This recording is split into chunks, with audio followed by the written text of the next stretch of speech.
South Korea will allow local vaccine candidates to use comparative clinical studies where an already approved vaccine is used instead of a placebo. The vaccines that candidates are compared to can come from different platforms. Kyung-eun explains further. Every vaccine needs to go through phase 3 clinical trials before being officially authorized for use. In these trials, one group of people will be given the vaccine candidate, while another group will be given a fake dose known as a placebo. The researchers then compare the level of immunity between the two groups. At the start of the pandemic, this was the only way to test a vaccine because there are no other vaccines to compare new candidates with. But now, with a handful of vaccines out, South Korea has decided to allow comparative clinical trials instead.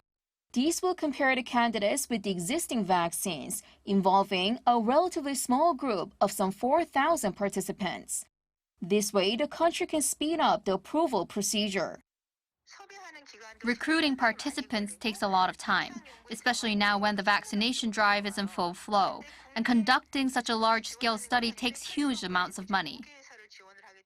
Conventionally, the two vaccines being compared should be off the same platform. An mRNA vaccine candidate should be compared with another mRNA vaccine, such as Moderna or Pfizer. But South Korean authorities will allow the comparison of vaccines from different platforms, which could shorten the process even more for some local candidates. Those include SK Bioscience's subunit vaccine, whose clinical trials would otherwise be put on hold until its pair, Novavax, is approved by the US FDA. The same was expected for Genexen's DNA-based vaccine, as no similar vaccines are currently available on the market. Despite the revised guidelines, local vaccine candidates will have to go through an additional hurdle.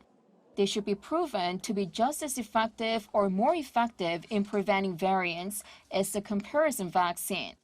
Based on these guidelines, the country could approve its first homegrown COVID-19 vaccine by the first half of 2022. Kyung-eun, Arirang News.